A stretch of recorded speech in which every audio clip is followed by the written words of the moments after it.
Hello everyone, my name is Timpedia and welcome to my birthday present from myself on my birthday to you. The top 20 plus-ish games that helped define me as a gamer and a person, and I like a really lot. I came up with the idea for this list as a birthday video to share with all of you to kind of show where I've come from as a gamer, the things that influenced me a lot as a kid that I really loved, and yeah, I kind of just wanted to share these experiences with you, share why I love these games, and you know, this is a kind of long list. It was originally going to be 10, and I'm like, no, these games are too good, and I don't want this to be as much about placement. Obviously, there is kind of an order here, but this list is more about just a lot of games that I think really matter to me, and I want to share with you why I love those games. So let's get started all the way down at number 20. Coming in at number 20 on this list is an entry that kind of just makes it on the list because I wanted to talk about it and be sentimental, mopey-dopey for a second. It's Call of Duty Modern Warfare 2. Now, I know what you're saying. You're going to say, Tim, you're crazy. This is not the best Call of Duty game. This is not even the best Modern Warfare game. Why in the world is this on the list? Well, there's one reason. In 2009, I started college. I left home and moved away and really never came back a ton. I was at school and I liked living on my own. It was nice. But the one thing I was sad about was I didn't really get to see my little brother anymore. Now, by little, I mean only 2 years younger than me. He's going to be turning 24 the year that this comes out for my 26th birthday.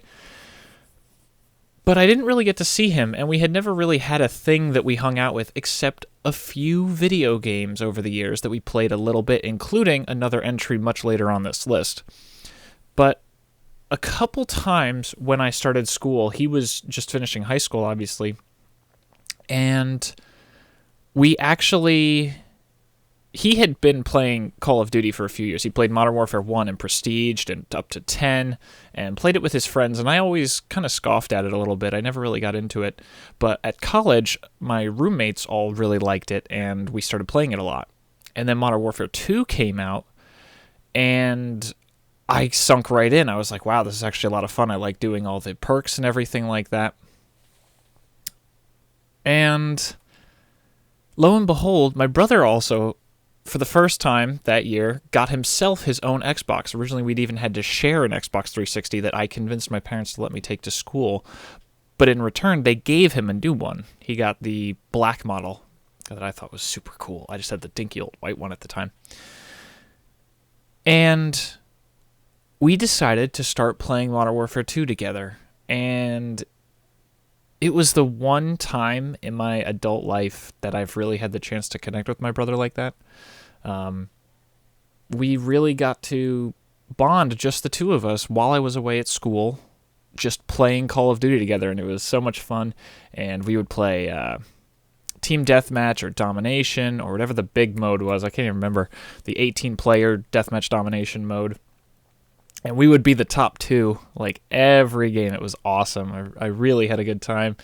And we were constantly going back and forth, trying to beat out the other one. So it might be kind of sentimental and a little silly, but that's why Call of Duty Modern Warfare 2 is on this list, because it's the one time in the last few years that I've really gotten to spend time with my brother. You know, he's actually, I'm graduated college, he's graduated college, he's off in the military, actually. So I look back fondly on the time we got to spend together playing Modern Warfare 2.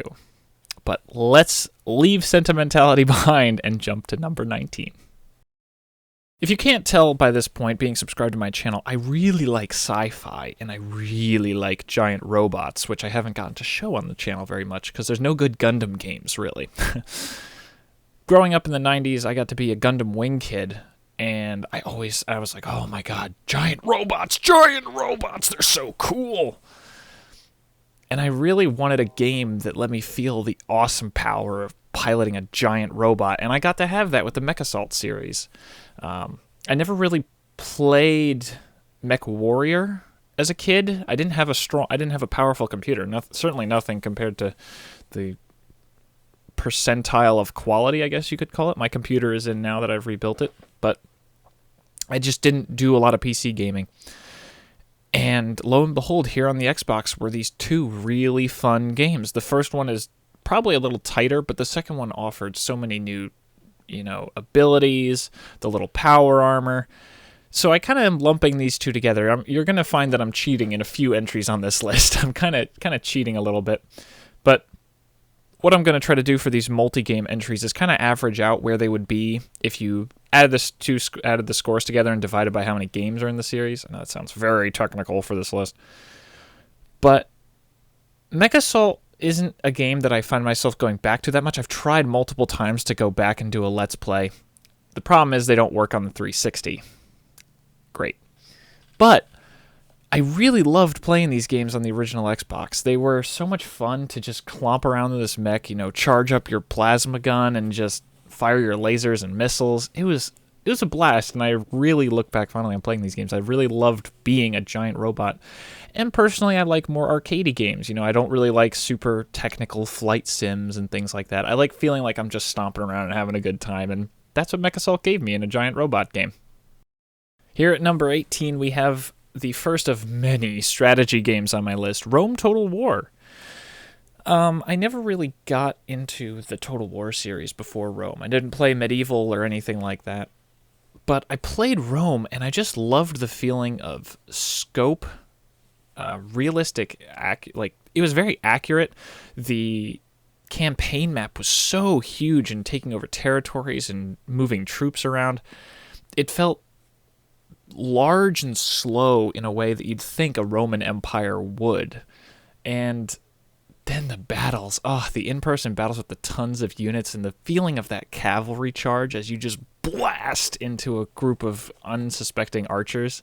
You have your pikeman line ready to draw on all the enemy's attention. Your cavalry just fly around and take out their siege engines and archers, and you just rain exploding shots from your fire arrows from your archers down on them.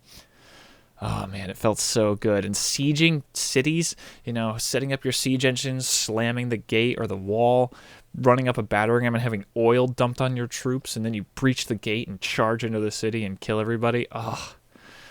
I mean, you could easily say it has its own problems. I'd counter with saying every single one of these games, including number one, almost more than any of them, have problems. Absolutely.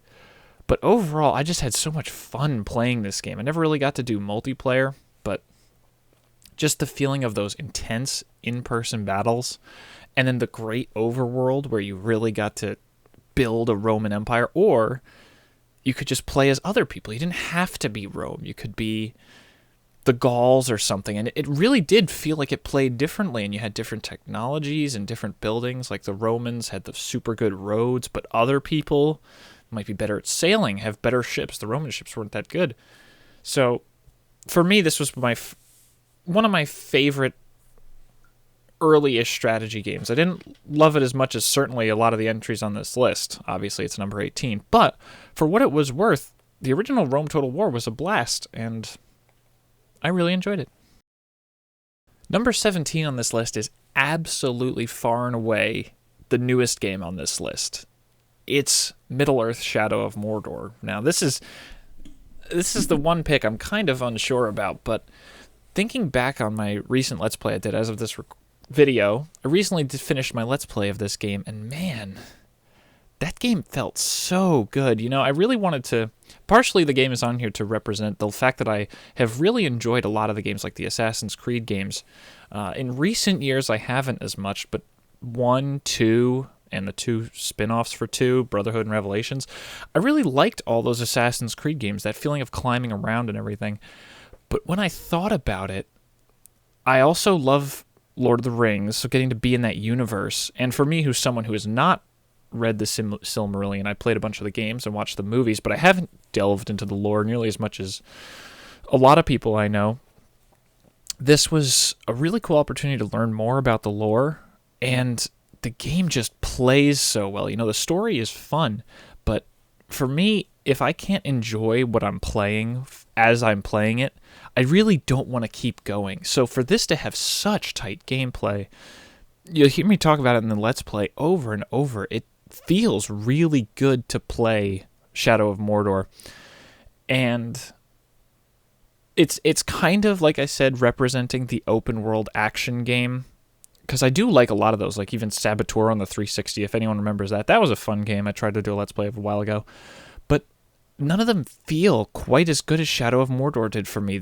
All the moves feel, for the most part, pretty useful, considering how large your arsenal is. It doesn't have the problem where in a lot of games there's always one super awesome option that you just never use any of your abilities again. So, yeah, Shadow of Mordor, spoiler, is not the only Lord of the Rings game on this list, but it's by far the newest game on this list, and it really earned its spot. It's so fun to play. That's the name of the game, isn't it? Video games that are fun to play. Number 16 on this list is going to be a surprise to a lot of people, including myself, for where it is on the list. But like I said, the numbers aren't super important on this list. These are all games that matter to me. But this is the Mass Effect series. I know. What is Mass Effect 1, 2, and 3 put together doing at number 16 on this list? Well, don't forget, this is still higher than 99% of games I've played in my life, and I'm trying to average out the 3 games so that games with multiple entries, like one very high up this list, 2 of them in fact, don't just blockade out the list. But I also want to talk about more of the games. Mass Effect 1, 2, and 3 were all amazing RPGs. Just the feeling of being Shepard, running the Normandy, going around the galaxy talking to everyone. You know, there have been a few games in my life that I never finished. Fallout 3 for me is the most notable example. It's a game I put down years ago when it first came out. I bought Fallout 3 and I played it, and I got halfway through and I just stopped. And it's one of those games I've just never in my life felt the need to pick back up and finish. And when I finished Mass Effect 3 for the first time, I have still never finished it again. But it's not because I don't want to play it. It's because that story was so completely and solidly done for me that it actually took me up until 2015 when I started my Mass Effect Trilogy Let's Play for me to actually get back into those games. I beat 3 and I'm like, I felt a feeling of completion and satisfaction. I know the original ending of 3 is smashed a lot, but I wasn't really super bothered by it. I just felt this satisfaction at having finished this really amazing trilogy. The fact that I carried through this story and built Shepard up through 3 games to be who I wanted him to be, it's a feeling unlike any other. I really loved Mass Effect, and I'm enjoying going through the Let's Play again. I know it's been kind of slow, but Mass Effect series, one of the best RPGs I've ever gotten the chance to play, and I don't even have to recommend it because I know all of you have played it, but it means a lot. Mass Effect is a very special series, as is everything on this list. Number 15 on this list is World in Conflict Soviet Assault. That's kind of a surprising place on this list, wouldn't you say? I'm sure almost no one in the world has this game on their favorites list. I'm sure some do, but I'm one of the few. But this game was really awesome. Again, a game that's not fun to play isn't a game I want to play, and World in Conflict is one of the best I don't even want to say baseless RTSs. It's just one of the best down-to-earth RTSs I've ever gotten to play. The way you dropped new troops in, the fire support that really... The way that game smashes up its maps as you detonate nukes, call in artillery, call in napalm, you really feel the damage that this war is doing. And the campaign was awesome. Everyone talks about the nuke moment in Call of Duty Modern Warfare, but the nuke moment in World in Conflict is almost crazier. Like, for me, that I remember the nuke moment in Modern Warfare 1 and being like, wow, that's crazy. But in World in Conflict, I was stunned. I was like, there's no way. They're not going to do it. But even more so, in Modern Warfare 1, it's kind of just this huge surprise. But in World in Conflict, you feel the creeping doom. You feel the tension in this campaign, like the graphics up close leave a lot to be desired, but you feel these characters, you feel their rise and fall, and in one case, redemption. You feel the progress that these characters go through, and you really easily fit into the role of your own character, and you really just sink into this story. And the Soviet Assault expansion is basically just part of the game at this point. You can't buy them separately on Steam. And it really adds a lot. It adds perspective to a war that really is so one-sided in the vanilla game. And I feel like few games really capture the inherent goodness that can be on both sides of a war. You know, in Soviet Assault, you have the Russians and the colonel who just wants to go home and get his men home safe, and he recognizes that he has to be here, but he knows he's not wanted here, and he doesn't want to just kill people. He's not here because he's a Russian psychopath. Like, oh God, I don't even want to get into it. It's just a really solid RTS, and I highly recommend it. As with all of these, watch the Let's Play if you want, because there are Let's Plays of most of these games, but seriously give it a shot. I think you'll be pleasantly surprised. Number 14 on this list is one of the only entries that could have been a series, but is definitely not. It's the first Dragon Age. Don't be surprised to see BioWare on this list. You'll probably see them again. You know, with Dragon Age 1, I've never had a feeling of such... Well, okay, I'm going to stop saying never, because I've listened to myself make these videos, and I know that there's a problem with me saying never over and over and over again. Dragon Age 1, especially when you play a mage, you know, it's kind of funny. That game is built for you to play a specific class, but Dragon Age 1, playing a mage, you really feel powerful. You really can, like, most games are just kind of, oh, the mage is just better, because it just kind of is. Like, obviously, a mage is going to be better. But in Dragon Age 1, you feel the weight of being a mage, too. You know, you have the Templars versus the mages. If you play a mage, the Templars are much more distrustful. And mages aren't even that trustful, because mages know what a delicate position they're in. Mages are not liked by anyone. And you can understand why when you feel how much death you can rain down. That's not to say the other two classes are useless, but Dragon Age 1 was never more fun for me than playing a mage. You have such a breadth of spells, and again, fun to play. You have all of these spells that you can do, especially with modding in that game, but I'm trying not to count modding on this list. But the fact that you can do elemental spells, or you could even summon help, or you could even transform into an animal if you wanted to, be kind of a druid. Like, there were so many options, and your party members were great. You know, I still remember Liliana's song, that haunting melody, that campfire that you all sit around and romancing your companions and talking to them and learning about them. It's inherent in every BioWare game. You can tell I had Mass Effect on this series, and I'm sure people can guess what other BioWare game will likely be mentioned, but you really have this connection to your party members, and it's very effective and very powerful, and it's a great game. And yeah, that's all I'm going to say. Dragon Age 1 is a great game. We're not going to talk about 2, because 2 is not great, and I haven't played Inquisition, so I can't talk about it. But for me, Dragon Age 1 is probably my 14th favorite game of all time. Number 13, the game that I could burn out on so hard that it almost stopped being on my YouTube channel, despite the fact that it's my most popular game by far. Forces of Corruption, specifically Star Wars Empire at War, Forces of Corruption. Oh man, this game and me have such a love-hate thing. You know, it was funny, I remember recently doing a stream and getting comments like, wow, it's exciting to see Tim excited by Force of Corruption again. And I can think, yeah, I haven't been in years. But that's not to decry the game. That's my own fault, kind of, for playing it so much for YouTube. But that game is the best, probably the best Star Wars strategy game that exists and will exist for still a long time. I never played a lot of the older ones, but I played Galactic Battlegrounds, which was just Age of Empires 2 with a Star Wars skin, which was fun, certainly in its own right. But Force of Corruption is really probably the only Star Wars game I have played, certainly, but I can really think of, because Rebellion, I wouldn't say counts. Star Wars Force of Corruption, you feel like you are building an empire or fighting back against the empire. And there's no other game that captures that feel, really.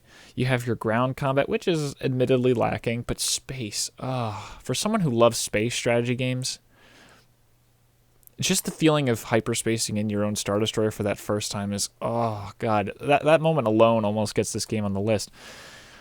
But interacting with the characters, working through the campaigns, and Force of Corruption, obviously, I'm kind of looping Empire at War in here because Force of Corruption is technically an expansion pack, but Force of Corruption adds Zon Consortium, but also just the ability to build up your own Star Wars empire, and in this case, I am going to count the modding community that really has done so much to make this game last way beyond its years. It's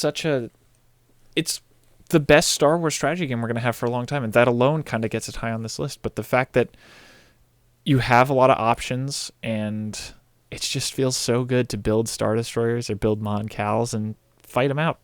It just feels really good. Number 12 on this list is Dark Souls, specifically Prepare to Die Edition, I guess, because that's the one I have played exclusively. I remember being in college and hearing about this really hard game called Demon Souls, and I didn't know anything about it. I didn't own a PS3 for a long time, and then I heard about Dark Souls, and everyone was saying, oh, this game's amazing, you gotta play it, it's so hard, it's so good. But it took me a long time to get it. It took it coming out on PC and then even a little bit more to get me to finally play Dark Souls and really give it a shot. Man, was I missing out. Talk about a game that somehow perfectly challenges you, but at the same time, you want to overcome that challenge. So many games are just hard for the sake of being hard, and you're just frustrated and want to give up. But Dark Souls, few games inspire you to push forward and overcome the obstacles. Your enemies are literally the sizes of buildings in some cases. And it's a real moment when you have that first time where you walk into a boss and you're like, oh my God, I'm going to die. And then you steel yourself and you're like, no, I am going to do this. There's no easy way to beat. I mean, obviously there's speedrunners and stuff and people who know glitches and things like that, but that's fine. In this game, you feel the struggle of overcoming these strong enemies. And like every game on this list, I'm going to say it again, and I already have said it. It's not perfect, but the oppressiveness of the world and the way the game plays, you just feel like you have such control over your character, but you also know it's not a game where you just press a button and you swing. You do a big wind-up and you swing, and it feels real. It feels weighty, and they balance that so well against this world that is trying to kill you. Like, if I was put in that world, I would just die. And in the beginning, your character is probably going to just die the first time you play. And that's good. That's what should happen. And it helps you learn. So, just Dark Souls is fun. I don't know what else to say. Like, no other game has been so hard, and yet I've wanted to persevere so badly. Usually if a game is that hard, I'm just like, okay, I'm done, or I'm going to cheat just to get through it. But no, Dark Souls is like, I want to beat you. I saw you kill me, and I know I can beat you, and I will get to that point. I know that I am 10 times better at Dark Souls now than when I first started. And not every game can say that. Not every game can make you get better. A lot of games you can easily just bring your inherent abilities and as a gamer to it, but not Dark Souls. You have to get better, and it's an accomplishment too, and that's why and not the series, because Dark Souls 2, while better in some ways, is definitely worse in others. Dark Souls 1 is number 12 on my list. Number 11, and the game that kind of pushed me into making this a top 20 games list because I wanted to give it plenty of credit, is one that I doubt anyone will suspect. It's Lord of the Rings: The Third Age. Now, to many people, this game was a disappointment. People wanted an action-y game like the trilogy on the home console, specifically Return of the King, which I have yet to Let's Play. But this is not what this is not your typical Lord of the Rings game. As I said, Shadow of Mordor was already on here, and that game was about fluid control and really feeling like you're a ranger and you feel strong and powerful. But Third Age, even though it's not a real Lord of the Rings story, you feel like it's a quest that's not the same one that everyone has gone on. You know, everyone knows Frodo and the Ring, but this isn't that. This is kind of a pretty organic story in my mind. You just start out following Boromir. That's really your main goal, and then you just kind of evolve from there. You kind of just constantly one step behind the Fellowship, trying to fight to catch up. Probably one of the most flawed games on this list, but this is the closest I'll ever come to liking a Final Fantasy game, certainly. And it had to be done in the veneer of a Lord of the Rings game. But the moves you get to unlock in that game just feel so good. And you're earning your moves as you play through more. You can even grind like I did for the Let's Play.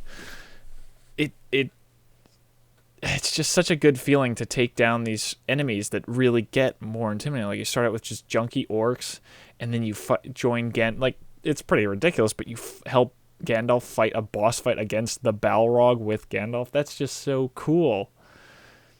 Yeah, it's ridiculous, but you got to take it with a grain of salt. Knowing that the story is ridiculous and just enjoying being in these Lord of the Rings moments. It feels like an alternate history where there was a second party behind the Fellowship, following in their footsteps and helping them at critical moments, like Helm's Deep, where you join in that battle. Well, that is a hard battle, but you really get to feel like you're there and you're helping.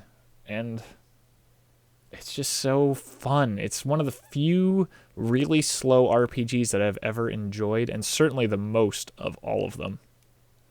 And just wrapped up in the Lord of the Rings legend and walking around Moria and walking around Helm's Deep, seeing all these people. It's flawed. It's probably the most flawed gem on this list, but man, I love Lord of the Rings, The Third Age. It's a great game. You should play it.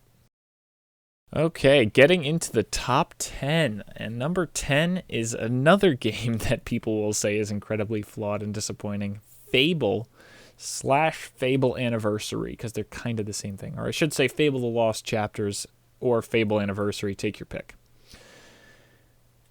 Fable is one of those games that everyone knows is kind of a joke. Everyone talks about how Peter Molyneux promised the world and gave them maybe an island.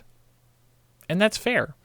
But when I was a kid, I didn't really follow video game news that much. I saw cool stuff came out and wanted to get it. So I didn't know about all the promises of Fable.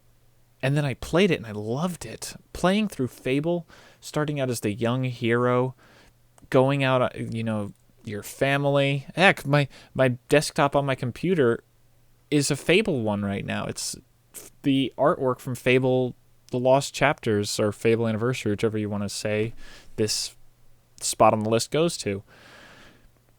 Like, Fable's just so, again, it comes back to gameplay. Like, the game is pretty simple to play, but feeling yourself grow up as a hero. It's silly to call yourself that as your title, but it's just, just be a grassroots hero. Go kill a wasp. That's your first main quest as a hero, is go kill this giant wasp. And from there, you go on to fight Jack of Blades as a dragon. Yeah, spoilers, sorry.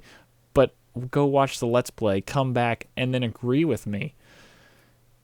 Like, that game takes you on the ride from nothing to something great.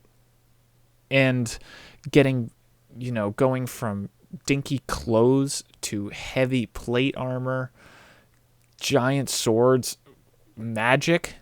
Obviously not the most advanced magic system. It's not like Dragon Age where you have hundreds of spells almost. Not hundreds, but you know what I mean. But you have a lot of spells at your disposal. You can really become a spell slinger, become an archer who just uses a dagger and swings really fast, or become just a giant tank with a big sword. All those are really open, and you can do good and bad deeds, and the world does sort of react. Everyone treats you differently. If you're a good guy, if you're a bad guy, your appearance changing, while kind of silly, especially when you get devil horns, is still awesome. You still are evolving as a character, and you can visibly see it and feel it. So, for all of its flaws, and for all the people who were let down by Molyneux's hype, personally, I love Fable Anniversary, and I think you should too.